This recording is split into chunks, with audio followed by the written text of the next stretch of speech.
Guys, എല്ലാവർക്കും എൻ്റെ പുതിയ വീഡിയോയിലേക്ക് സ്വാഗതം. ഞാൻ വീണ്ടും താഴേക്ക് പോവുകയാണ്. ഇന്ന് തേങ്ങ കഥയല്ല ഗൈസ്, ഇന്നൊരു കൊലക്കഥയാണ്. അതിൻ്റെ ഇടയിലാണ്ട് എന്നെ കണ്ണിൽ കരിവേപ്പില ചെടി പെട്ടത്. ഇതിപ്പോൾ ഇവിടെ വന്നു, ഇനിയിപ്പോൾ ഇത് യൂട്യൂബിലിട്ട് ഉമ്മ പറയും നീ യൂട്യൂബിലൊക്കെ ഇട്ടിട്ട് എൻ്റെ ചെടി വളരുന്നില്ല. അങ്ങനെ താഴേക്ക് പോകുമ്പോഴാണ് ഉമ്മ പാഷൻ ഫ്രൂട്ടിന് വേണ്ടി കെട്ടിയ പന്തൽ കണ്ടത്. എൻ്റെ കല്യാണത്തിന് ഉമ്മ ഇത്ര നല്ല പന്തൽ കെട്ടിയിട്ടില്ല. ആ വിഷമമൊക്കെ പറഞ്ഞ് കത്തിയെടുത്ത് നടക്കുമ്പോഴാണ് ഗൈസ് ഞാൻ ആ കാഴ്ച കാണുന്നത്. വേറെ ഒന്നുമല്ല ഗൈസ്, എൻ്റെ വീട്ടിൽ ഒരു കുഞ്ഞു കവിങ്ങിൻ്റെ ജീവനറ്റ് കിടക്കുന്ന കാഴ്ചയാണ് ഞാൻ ഈ കണ്ടത്. എന്ത് പറ്റിയാവോ, അതിനേക്കാൾ വേദനജനമായ ചില കാഴ്ചകൾ ഇതാ വീട്ടിലെ പച്ചപ്പച്ച അടക്കയൊക്കെ ഇതാ വേഗം വേഗം കൊഴിഞ്ഞു പോകുന്നു. അടക്കത്തേക്കൊക്കെ കാര്യമായിട്ട് എന്തോ പറ്റിയിട്ടുണ്ട്. എന്താ ഇതിനൊരു പ്രതിവിധി ഗൈസ്, നിങ്ങൾക്കറിയാമോ? ഇതൊക്കെ ഇങ്ങനെ വീക്ഷിച്ച് നടക്കുന്നതിൻ്റെ ഇടയിലാണ് ഞാനൊരു സൗണ്ട് കേട്ടത്. പോയി നോക്കുമ്പോൾ ആരാ? അദ്ദേഹം മയിലൂട്ടന്മാരെ ഗൈസ്, അവർ തീറ്റ തേടി എൻ്റെ വീട്ടിലേക്ക് വന്നതാണ്. എന്നെ കണ്ടതും പന്തം കണ്ട പിരിച്ചായ പോലെ അവറ്റകൾ ഇങ്ങനെ പാറി കളിക്കുകയാണ് ഗൈസ്. എന്തിനാ എന്നെ ഇത്ര പേടിക്കുന്നത്? ഞാൻ നിന്നെ ഒന്നും ചെയ്യില്ല. എൻ്റെ വീട്ടിലേക്ക് തീറ്റ തേടി വന്ന് അവർ ചമ്മിപ്പോവുകയാണ്. എവിടെ തീറ്റ കിട്ടാൻ? എനിക്ക് തന്നെ ഇല്ല എൻ്റെ വീട്ടിൽ തീറ്റ, പിന്നെ ലിവറ്റുകൾ. പിന്നെ ഞാൻ അവരെ പറഞ്ഞ് സമാധാനിപ്പിച്ച്, നിനക്ക് എൻ്റെ വീട്ടിൽ നിന്ന് അല്ലെങ്കിൽ വേറെ ഏതെങ്കിലും വീട്ടിൽ നിന്ന് തീറ്റ കിട്ടും. ഞാൻ അതുപോലെയാണ്, എനിക്ക് എൻ്റെ വീട്ടിൽ നിന്നല്ലാണ്ട് വേറെ എവിടെ നിന്നെങ്കിൽ കിട്ടുമോ? അങ്ങനെ കത്തിയും കൊണ്ട് ഞാൻ ഇറങ്ങിയ വിഷയം ഇതാണ് ഗൈസ്. എൻ്റെ വീട്ടിലെ കൊല കായ്ച്ചു. ഉപ്പ ഉള്ള സമയത്ത് എത്ര കൊല കൊത്തിയ വീടാണെന്നറിയോ? ഇപ്പം ഇങ്ങനെ ആടിനും സംക്രാന്തിക്കൊക്കെ കിട്ടിയാലായി. മുമ്പ് കുറേ കൃഷിയൊക്കെ ഉണ്ടായതാണ്.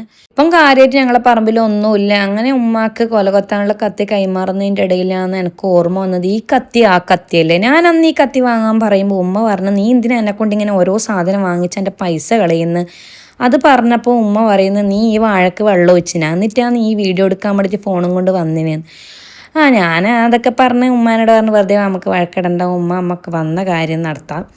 അങ്ങനെ ഉമ്മ വാഴൻ്റെ താഴെയുള്ള പുല്ലൊക്കെ ഇങ്ങനെ വെട്ടിമാറ്റി, വല്ല പാമ്പോ പഴുതാരയോ ഉണ്ടെങ്കിലോ ഗായസ്.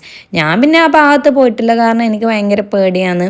കത്തിക്ക് മൂർച്ചയില്ല എന്നൊക്കെ ഉമ്മ പറയുന്നുണ്ട്. അതുകൊണ്ട് കൊല വേണ്ട വിധത്തിൽ കൊത്താൻ കഴിയുന്നില്ല, അല്ലെങ്കിൽ ഉമ്മ ഭയങ്കര കൊത്തിയേനെ. അപ്പോൾ ആ ഉമ്മ പറഞ്ഞു, നീ വീഡിയോ പിടിക്കല്ല, നിൻ്റെ ഫ്രണ്ട്സൊക്കെ വിചാരിക്കുന്നുണ്ടാവും എനിക്ക് കൊല കൊത്താൻ അറിയില്ല. ശരിയാന്ന് ഫ്രണ്ട്സ്, നിങ്ങൾ വിചാരം ശരിയാണ്, എൻ്റെ ഉമ്മക്ക് കൊല കൊത്താൻ അറിയില്ല. അങ്ങനെ ആനും പിഴിഞ്ഞൊക്കെ ഉമ്മ കുറേ കൊത്താൻ നോക്കുന്നുണ്ട്. ഒന്നും പറ്റായിട്ട് കൊല ഉമ്മ പിഴിഞ്ഞെടുക്കുന്നുണ്ട്. അങ്ങനെ ഉമ്മ കൊത്തി അവസാനം കൊല താഴേക്ക് വീണ് ഗായസ്. അതിൻ്റെ ഇടയിൽ ഉമ്മൻ്റെ 2 പഴം പോയി. അതാണ് ഉമ്മ ഇങ്ങനെ പരതി നോക്കുന്നത്. ഉമ്മ കൊലയും കൊണ്ട് നടന്നു പോകുന്നതിൻ്റെ ഇടയിൽ എനിക്ക് ആ വീണുപോയ 2 പഴം തന്നു. ഉമ്മ എന്നോട് പറഞ്ഞു, നീ കഴിച്ചോന്ന്. ഞാൻ പറഞ്ഞു, എനിക്ക് വേണ്ട ഉമ്മ, വെറുതെ അല്ല, ജീവനിൽ കൊതിയുള്ളതുകൊണ്ടാണ് എന്നിട്ട് ഞാൻ ഉമ്മക്ക് തിരിച്ചു കൊടുത്തു. ഉമ്മയുടെ ഞാൻ പറഞ്ഞു, ഉമ്മ കഴിച്ചോന്ന്. ഉമ്മ പറഞ്ഞു, നീ ഇങ്ങോട്ട് എനിക്കിട്ട് പണിയാണ്ട്, നീ കൊലയെങ്കിൽ ഒന്ന് എടുത്തിട്ട് മേലെ വെക്കുമെന്ന്. അങ്ങനെ ഞാൻ വിചാരിച്ച പാവം ഈ കൊല എടുത്തിട്ട് സഹായിക്കാമെന്ന് വിചാരിച്ച് കൊലയും കൊണ്ട് ഞാൻ മേലേക്ക് പോയാണ് ഗായ്സ്. കുറേ കൊതുകടിയൊക്കെ കൊണ്ട് ആ കാഴ്ചയാണ് നിങ്ങൾ ഈ കാണുന്നത്.